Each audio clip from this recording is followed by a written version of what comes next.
الله وكفى وسلام على عباده الذين اصطفى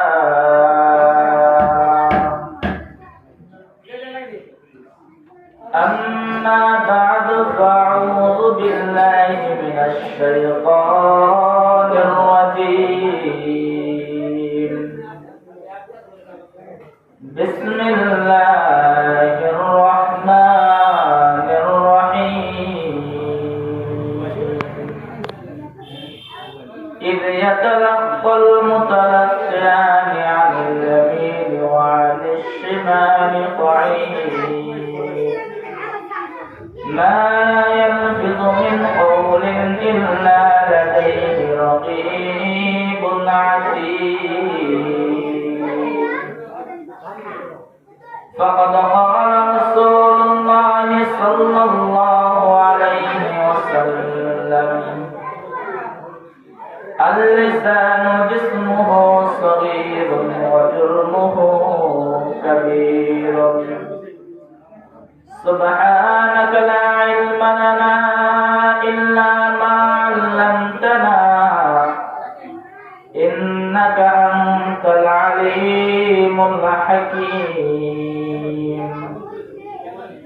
قال رب اشرح لي صدري ويسر لي أمري واحلل عقدة من لساني أفقه قولي وبك نستعين يا مستعان شكرا لله اللهم صل على محمد وعلى آل محمد كما صليت على إبراهيم وعلى آل إبراهيم إنك حميد مجيد اللهم بارك على محمد وعلى آل محمد كما باركت على إبراهيم وعلى آل إبراهيم إنك حميد مجيد মহান আল্লাহ রব্বুল আলামিন আমাদেরকে মাগরিব নামাজ জামাতের সাথে পড়ার পর জান্নাতের বাগানে আসার অনুসার তৌফিক দান করেছেন। এই জন্য সকল অন্তরস্থল থেকে শুকরিয়া আদায় করি আলহামদুলিল্লাহ। মহান আল্লাহ রব্বুল আলামিন আমাদেরকে সৃষ্টি করেছেন অতি সুন্দর করিয়া। আল্লাহ পাক রব্বুল আলামিন এটা কোরআন থেকে ইরশাদ করেন লাকাদ খালাকনাল ইনসানা ফি আহসানি তাকওয়িম। আমি আল্লাহ পাক রব্বুল আলামিন মানুষকে অতি সুন্দর করে সৃষ্টি করেছি। কেমন অতি সুন্দর করে সৃষ্টি করেছেন আল্লাহ পাক রব্বুল আলামিন এই কথারই ব্যাখ্যা দিয়েছেন বহু জায়গায়। আল্লাহ পাক রব্বুল আলামিন এই দুনিয়ার বুকে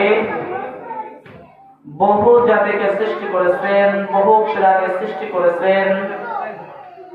আল্লাহ পাক রব্বুল আলামিন মানুষকে যত সুন্দর করে সৃষ্টি করেছেন অন্য কোন প্রাণীকে এত সুন্দর করে সৃষ্টি করেন নাই। আল্লাহ পাক রব্বুল আলামিন এই দুনিয়াতে অনেক বড় বড় প্রাণী সৃষ্টি করেছেন।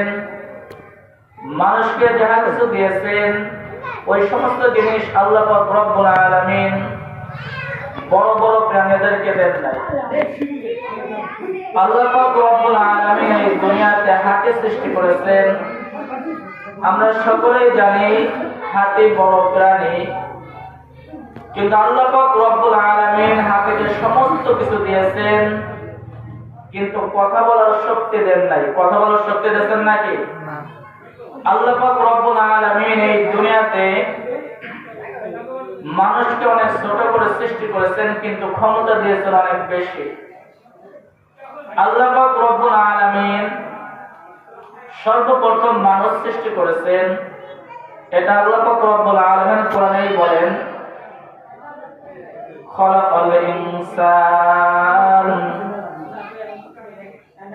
আমি আল্লাহ পাক রব্বুল আলামিন সর্বপ্রথম মানুষদেরকে সৃষ্টি করেছি।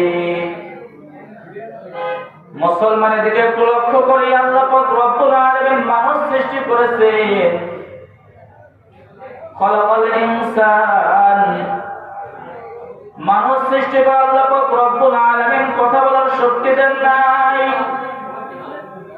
আল্লাহ পাক রব্বুল আলামিন মানুষ সৃষ্টি করে আল্লাহ পাক রব্বুল আলামিন পররাইতে বলতেছেন আল্লামাহুল বায়ান। আমি আল্লাহ পাক রব্বুল আলামিন মানুষ সৃষ্টি করেছি, আল্লামাহুল বায়ান। আমি আল্লাহ পাক রব্বুল আলামিন মানুষদেরকে কথা বলার শক্তি দিয়েছি। সুবহানাল্লাহ, সুবহানাল্লাহ। এ মুসলমান, আল্লাহ পাক রব্বুল আলামিন জবান দিয়েছেন আমাদেরকে। এই জবানটা আল্লাহ পাক রব্বুল আলামিন কি জন্য দিয়েছেন? আল্লাহ পাক রব্বুল আলামিন যে জবান দিয়েছেন, এই জবানটা কত দামি, এই জবানের কত মূল্য আজ আমি আপনি জানি না। আল্লাহ পাক রব্বুল আলামিন জবান দিয়েছেন মানুষ সৃষ্টি করে। আল্লাহ পাক রব্বুল আলামিন জবান দিয়েছেন। রাসূল কারীম সাল্লাল্লাহু আলাইহি ওয়াসাল্লাম জবানের ব্যাখ্যা এভাবে দিয়েছেন। মুসলমান, জবানটা কেমন দামি। আল্লাহ রাসূল সাল্লাল্লাহু আলাইহি ওয়াসাল্লাম বলেন, আল-লিসানু জিসমুহু সগীরুন ওয়া জুরমুহু কাবীরুন। এই জবানের মধ্যে একটা টুকরা আছে, গোশতের টুকরা আছে, অনেক ছোট, কিন্তু এই জবানের মাধ্যমে অনেক বড় বড় কবিরা গুনাহ সংগঠিত হয়, ঠিক কিনা? এ মুসলমান, এদিকে একটু লক্ষ্য করি। আল্লাহ পাক রব্বুল আলামিন জবান দিয়েছেন, এই জবানের শুকরিয়া আদায় আজ আমি আপনি করতেছি না। আল্লাহ পাক রব্বুল আলামিন বলেন, আল্লাহ রাসূল সাল্লাল্লাহু আলাইহি ওয়াসাল্লাম বলেন, কোন বান্দা যদি জান্নাতের বাগানে বসিয়া একবার এই জবানের দ্বারা বলে সুবহানাল্লাহ, রাসূল বলেন আল্লাহ তাআলা ওই বান্দার জান্নাতে একটি গাছ রোপণ করবেন না। সুবহানাল্লাহ। এই সুবহানাল্লাহ বলতে একটা সেকেন্ড সময় লাগে নাই, কিন্তু আল্লাহ পাক রব্বুল আলামিন আমার আপনার জান্নাতের ভিতর একটি গাছ রোপণ করে দিয়েছেন। তাহলে দেখেন জবানটা কত দামি।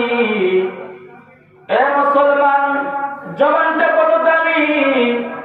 আরো কিছু কথা বললে বুঝে আসবে জবানটা কত দামি। আমার আপনার এই দুনিয়ায় কত মানুষ দেখা যায় নামাজ পড়ে না, কোরআন তেলাওয়াত করে না, কোনো কিছুই করে না। একজন মুশরিক ইহুদি নাসারা সারাটা জীবন ভর গুনার কাজ করেছে, সারাটা জীবন ভর গুনার কাজে লিপ্ত আছে, কুফরি কাজ করতেছে, শিরকি কাজ করতেছে।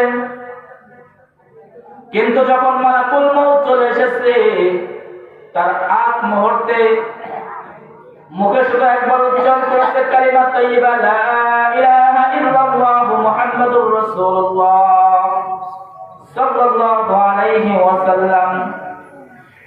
রাসূল কারীম সাল্লাল্লাহু আলাইহি ওয়াসাল্লাম বলেন, ও আমার সাহাবারা শুনে রাখো, যে লোকটি সারা জীবন গুনার কাজে লিপ্ত, কুফরি কাজে লিপ্ত, শিরকি কাজে লিপ্ত, জীবনের শেষ মুহূর্তে শুধু জবান দ্বারা একবার বলেছে কালিমা তাইয়্যিবা লা ইলাহা ইল্লাল্লাহ, আমি রাসূল ঘোষণা করলাম তার জীবনের সমস্ত গুনাহ আল্লাহ তাআলা মাফ করেন না। সুবহানাল্লাহ। এ মুসলমান, জবানটা কত দামি। এই জবানের মাধ্যমে কত প্রকার গুনাহ কাজ হয়ে যায়। আমি আপনি একটু যদি চিন্তা করি, একটু যদি বিবেচনা করে আমি আপনি বুঝবো এই জবানটা কত দামি। এই দুনিয়ার বুকে একটা কথার মাধ্যমে আপনি যখন বিবাহ করতে গেছেন, বিবাহ করতে যাওয়ার পরে যেই মেয়েটিকে আপনার জন্য দেখা হারাম ছিল, আপনি বিবাহ করতে গিয়েছেন, কিছু মানুষের সামনে আপনি একটা শুধু কথা বলেছিলেন জবানের মাধ্যমে, আমি তোমার মেয়েটাকে গ্রহণ করলাম। আল্লাহ রাসূল সাল্লাল্লাহু আলাইহি ওয়াসাল্লাম বলেন, ওই মেয়েটা তোমার জন্য কিয়ামত পর্যন্ত তোমার জন্য জীবন সঙ্গী হয়ে গেছে। কি দুনিয়া দিতে এমন না? একটা কথার মাধ্যমে যে আমি আপনার মেয়েটিকে গ্রহণ করলাম, এই জবান দ্বারা আপনি বলেছেন, এই কথাটা বলার সঙ্গে সঙ্গে যে মেয়েটাকে আপনার জন্য দেখা হারাম ছিল, সেই মেয়েটা আপনার জীবন সঙ্গী হয়ে গেল। এ মুসলমান, জবানের গুরুত্ব বুঝাইতেছি, জবানটা কত দামি। ঠিক এই জবানের মাধ্যমে আবার কোন রকম কোন ভেজাল হয়েছে আপনার স্ত্রীর সঙ্গে, আপনি মুখ ধরে শুধু বলেছেন তবে 3 তালাক দিয়ে দিলাম, মুখে বলতে দেরি আছে, আপনার জন্য আপনার এই জীবন সঙ্গে আপনার জন্য চিরকালের জন্য হারাম হয়ে গেছে, ঠিক কিনা? এই মুখের দ্বারা আপনি কথাটা বলেছেন, মুখের দ্বারা এই জবানের দ্বারা আপনি গ্রহণ করেছেন, আপনার জন্য হালাল হয়ে গেছে। আবার এই মুখের দ্বারা আপনি 3 তালাক দিয়েছেন, আপনার সঙ্গীরা আপনার জন্য হারাম হয়ে গেছে। এ মুসলমান, এই দুনিয়াতে এই জবানটা আল্লাহ পাক রব্বুল আলামিন দিয়েছেন নিয়ামত স্বরূপ। কি স্বরূপ বলেন? এই জবানটা আল্লাহ পাক রব্বুল আলামিন নিয়ামত স্বরূপ দিয়েছেন, কিন্তু আজ আমি আপনি এই জবানের মূল্য বুঝতেছি না।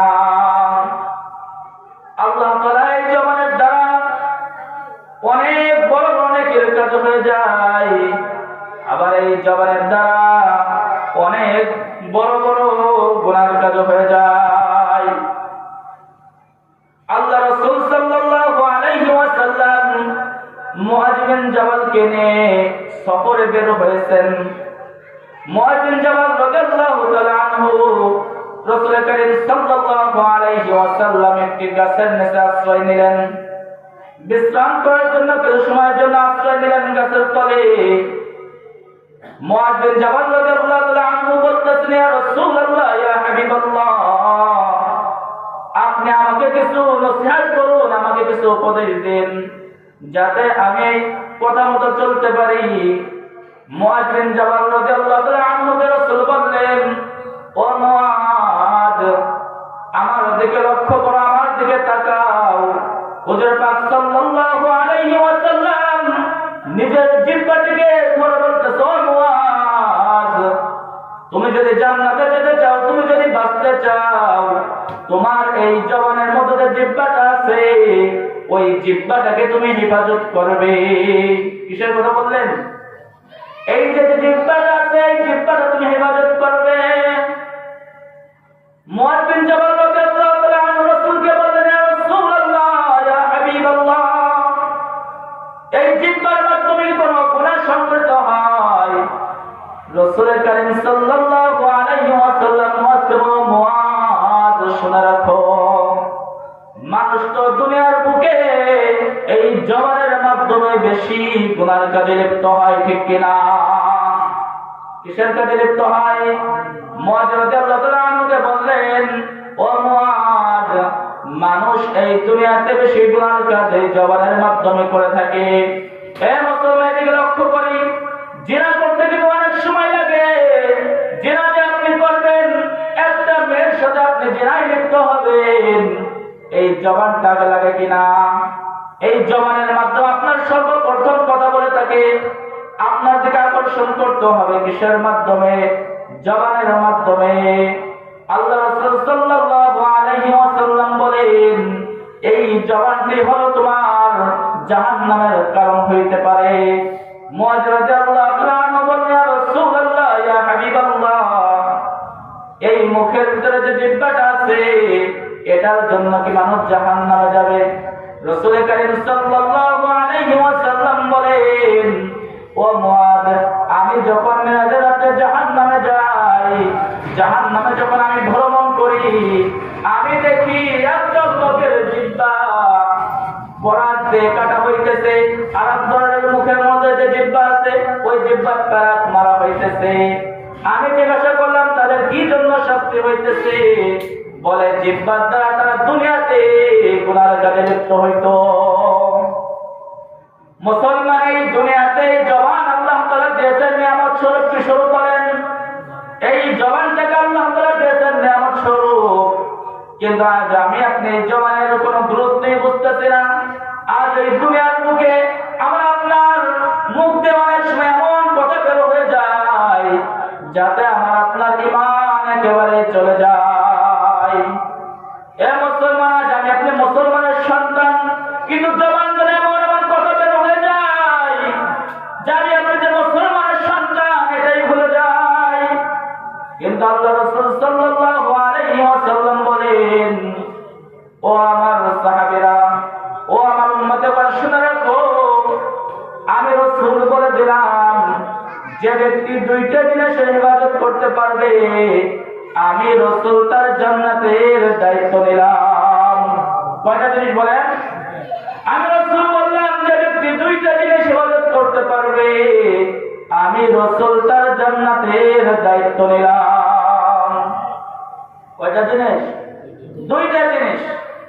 আল্লাহ রাসূল সাল্লাল্লাহু আলাইহি ওয়াসাল্লাম সাহাবীদেরকে, আমার সাহাবারা শুনে রাখো, যে ব্যক্তি মুখের ভিতরে জবানটা আছে, মুখটা আছে, এই মুখের জবানের হেফাজত যে করতে পারবে আমি রাসূল তার জান্নাতের দায়িত্ব নিলাম। সুবহানাল্লাহ। আমার আপনার মুখটাকে ঠিক আছে, আজ ইসলামের কথা শুনলে শরীর চুলকায়, আজ মাদ্রাসার কথা শুনলে শরীর চুলকায়। কেন এত মাদ্রাসা হইতেছে, কেন এত মসজিদ হইতেছে?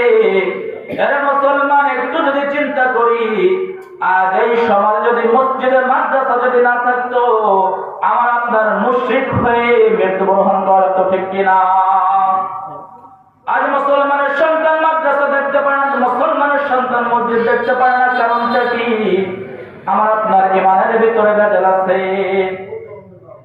আল্লাহ রাসূল সাল্লাল্লাহু আলাইহি ওয়াসাল্লাম বলেছেন, যে ব্যক্তি দুই পায়ের লজ্জাস্থান, দুই পায়ের মাঝে যে লজ্জাস্থান আছে, এটা যদি হেফাজত করতে পারে আমি রাসূল তার জান্নাতের দায়িত্ব নিলাম। সুবহানাল্লাহ।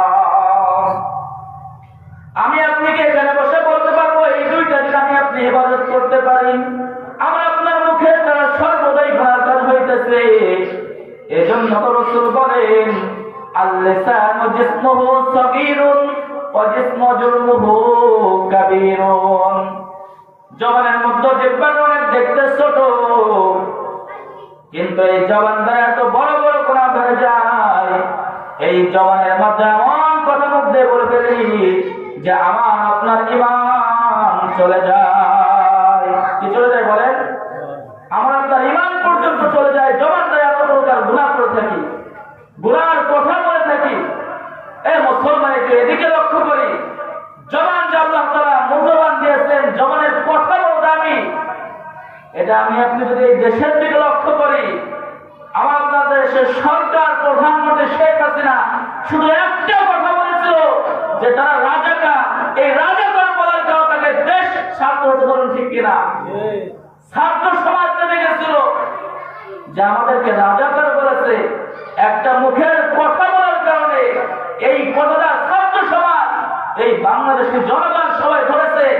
আমরা যদি সকলে রাজাকার হয় তাহলে তুমি কে? এরাই কোন দিকে বলছিল? মুখ দিয়ে তো বলছিল।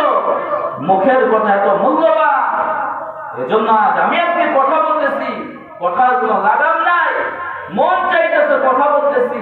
এই মুখটাকে, এই জবানটা কি জন্য আল্লাহ তাআলা দিয়েছেন, এটা আজ আমি আপনি একটু চিন্তা করি না? আল্লাহ তাআলা যে জবানটা দিয়েছেন, এই জবানটা কি জন্য দিয়েছেন? আল্লাহ তো অন্য কোন প্রাণীকে এই জবানটা দেন নাই। হাতিকে আল্লাহ তাআলা এই দুনিয়াতে সৃষ্টি করেছেন অনেক বড় করে, কিন্তু হাতিকে আল্লাহ তাআলা জবান দেন নাই। আল্লাহ তাআলা মানুষদেরকে জবান দিয়েছেন। এই জবানটা যে দিয়েছেন আল্লাহ পাক রব্বুল আলামিন জবানের হিসাব নেবেন। মুআয বিন জাবাল রাদিয়াল্লাহু তাআলা আনহু বলতেছে, ইয়া রাসূলুল্লাহ, ইয়া হাবিবাল্লাহ, এই মুখের কি হিসাব হবে? আমাদের এই ভাষারও কি হিসাব হবে? রাসূল কোরআনের সাথে কি আছেন? রাসূল পাক সাল্লাল্লাহু আলাইহি ওয়াসাল্লাম কোরআনের শোনায় দিলেন, ইয ইয়াতালাক্কাল মুতালাক্কিয়ান আনিল ইয়ামিনি ওয়া আনিশ শিমালি কাঈদ মা ইয়ালফিযু মিন কাওলিন ইল্লা লাদাইহি রাকীবুন আতীদ। রাসূল পাক সাল্লাল্লাহু আলাইহি ওয়াসাল্লাম বলেন, ও আমার সাহাবারা শুনে রাখো, প্রত্যেকটা মানুষের দুইটি করে ফেরেশতা আছে, দুই কাঁধে দুইটি ফেরেশতা আছে। মানুষ যখন যা করতে আছে সমস্ত কিছু ওই ফেরেশতারা লিখতে থাকে। হে মুসলমান, আজ আমি আপনি লাগামহীন কথাবার্তা বলতেছি শুধুমাত্র এই দুনিয়াতে কিছু শান্তি পাওয়ার জন্য, কিন্তু আল্লাহ পাক রব্বুল আলামিন এই জবানের মাধ্যমে কোন সময় কোন কথাটা বলতেছি, কিন্তু আল্লাহ পাক রব্বুল আলামিন কাল কিয়ামতের ময়দানে আমার আপনার সম্মুখে দেখাবে। ফেরেশতারা সঙ্গে সঙ্গে লিখে রাখতেছে আপনি যে কথাটি বলতেছেন এই কথাটি রেকর্ড হয়ে যাইতেছে। এ মুসলমান, দুনিয়ার সমস্ত কিছু বুঝে আসলো। এই দুনিয়ার সামান্য সরকারের সমালোচনা আপনি করতে ভয় পাই, কারণ ওই সরকারের কোন লোক যদি আপনার কাছে থাকে আপনি সরকারের সমালোচনা করতে ভয় পান। আরো সহজ করে বলি, আওয়ামী লীগের বিরুদ্ধে আপনি কথাবার্তা বলবেন, আওয়ামী লীগের কোন লোক যদি আপনার সঙ্গে থাকে আপনি কথাবার্তা বলতে ভয় পান আওয়ামী লীগের বিরুদ্ধে। কারণটা কি? ওই যে লোকটি আপনার সঙ্গে আছে, আপনার থেকে সরে যাওয়া মাত্রই আপনি যে কথাগুলো বলেছেন এই কথাগুলো চেয়ারম্যানের কাছে অথবা তাদের দলের লিডারের কাছে বলে দেবেন। এই ভয়ে আপনি কোন দলের বিরুদ্ধে কথা বলতেছেন না, বলতেছেন নাকি? কিন্তু আল্লাহ পাক রব্বুল আলামিন কোরআনে বলে দিয়েছেন তোমাদের দুইটি কাঁধে দুইটি ফেরেশতা আছে, তোমরা যখন যা করতেছো ওই ফেরেশতারা লিখতে আছে। এ মুসলমান, মনের ভয় আমার আপনার ভিতরে নাই বলে আজ আমি আপনি মন যা চাইতেছে তখন সেই কথাটা বলতেছে, ঠিক কিনা? কিন্তু আল্লাহ পাক রব্বুল আলামিন মন চাই জিন্দেগি চলার জন্য আমাদেরকে দুনিয়াতে পাঠাইছে নাকি? আল্লাহ পাক রব্বুল আলামিন বলেন, ওয়ামা খালাকাতুল জিন্না ওয়াল ইনসা ইল্লা লিয়াবুদুন। আল্লাহ পাক রব্বুল আলামিন মানুষ এবং জিন জাতির সৃষ্টি করেছেন শুধুমাত্র ইবাদত করার জন্য। কি করার জন্য সৃষ্টি করলেন? ইবাদত করার জন্য আমাদেরকে আল্লাহ তাআলা সৃষ্টি করেছেন। দুনিয়ার সমস্ত কিছু বুঝলাম, আল্লাহ পাক রব্বুল আলামিনের যে একটা উদ্দেশ্য আছে সেই উদ্দেশ্যটা হলো আল্লাহ পাক রব্বুল আলামিন আমাকে আপনাকে ইবাদত করার জন্য সৃষ্টি করেছেন। এ মুসলমান, আজ আমি আপনি আল্লাহ তাআলার হুকুম মানতেছি না। আল্লাহ তাআলা আপনার প্রতি 5 ওয়াক্ত নামাজ ফরজ করেছেন, সেই 5 ওয়াক্ত নামাজ আমি আপনি ঠিকমতো আদায় করতেছি না, করতেছি নাকি? আজ আল্লাহ তাআলার হুকুম আহকাম মেনে চলতেছি না। এ মুসলমান, দুনিয়াকে একটু চিন্তা করি, আপনি যদি একটা গাভী লালন পালন করেন, গাভীর যখন বয়স হয়, গাভীরা যদি আপনাকে দুধ না দেয়, গাভীরা যদি আপনাকে বাছুর না দেয়, আপনার বিবেকের বিচার হলো আপনি কসাইকে খবর দেবেন, না হলে নিজে হাটে গিয়ে বিক্রি করে দিয়ে আসবেন। আপনাকে যদি জিজ্ঞাসা করা হয়, ও ভাই তুমি যে গাভীটাকে এত লালন পালন করেছো, এত সুন্দর করে ঘাস কেটে এনে খাওয়াইছো, এখন কেন কসাইকে খবর দিয়েছো? আমার আপনার বিবেকের বিচার হলো যে আমি যাকে যে জন্য লালন পালন করেছিলাম সে আমাকে সেই দুধও দিতেছে না, বাছুরও দিতেছে না, আমার গাভীর কোনো প্রয়োজন নাই, আমি এই জন্য গাভীটাকে বিক্রি করে দিয়েছি, ঠিক কিনা? এটাই তো আমার আপনার বিবেকের বিচার, এমনটা না? ও মুসলমান, শুধু কি তাই? আল্লাহ পাক রব্বুল আলামিনের বিচারকে শোনেন। আল্লাহ পাক রব্বুল আলামিন অতি মায়া করে আমাকে আপনাকে সৃষ্টি করেছেন, অতি সুন্দর করে সৃষ্টি করেছেন। এই দুনিয়ার বিচার যদি আমার আপনার এমনটা হয়, গাভী যদি দুধ না দেয় গাভীকে বিক্রি করে দিই। আরেকটা ছোট্ট উদাহরণ শুনি, আমি আপনি আমার আপনার পরিবার যে মুরগি লালন পালন করে, মুরগিকে খাবার খাওয়ায়, মুরগিরা যখন ডিম দেয়, এই দুনিয়ার কিছু কথা বলি, মুরগি আপনাকে আল্লাহ তাআলা দিয়েছেন, সমস্ত প্রাণ দিয়েছে আপনার খেদমতের জন্য।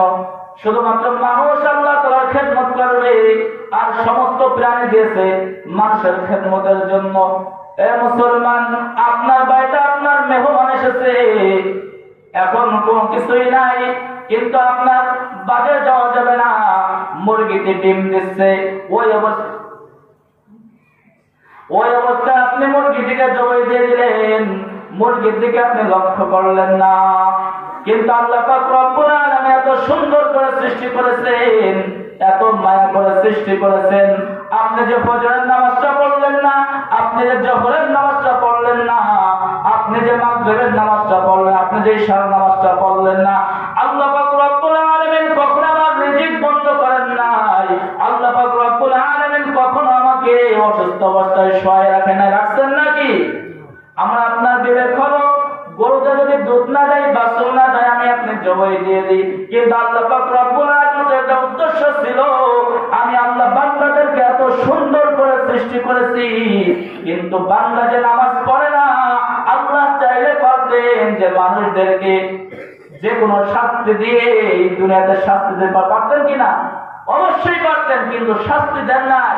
আল্লাহ তাআলা দেখে যে আমার বান্দা তওবা করে ফিরে আসে কিনা। কিন্তু আজ তো আমি আপনি এই দুনিয়ার মহব্বতে করে, দুনিয়ার ভালোবাসায় করে, এই দুনিয়ার মহব্বতে করে সমস্ত কিছু ভুলে যাইতেছি। আর সন্তানদেরকে মানুষের মতো মানুষ বানাইতেছি না। সন্তানদেরকে যদি মানুষের মতো মানুষ ছোটবেলা থেকে বানায়, ছোটকাল থেকে যদি বানায়, এই দুনিয়াতেও শান্তি, পরকালেও শান্তি। আজ আমি আপনি সন্তানদেরকে মাদ্রাসায় না পড়িয়ে, দ্বীনি শিক্ষা না দিয়ে, আমি আপনি মনে করি দ্বীনি শিক্ষা যদি দিয়ে থাকি, তাহলে মনে হয় এরা দুনিয়াতে ভাগ পাবে না, এমনটা না। আজ দেখা যাইতেছে দ্বীনি শিক্ষা যারা দিয়েছে তারা দুনিয়াতেও ভালো আছে, পরকালেও ভালো আছে। আর সন্তান কেন পিতামাতার কথা শোনে না? সন্তান পিতামাতার কথা কেন শোনে না? আর ছোট থাকতেই আমরা শিক্ষা দিতেছি না, এই জন্যই তো শোনে না।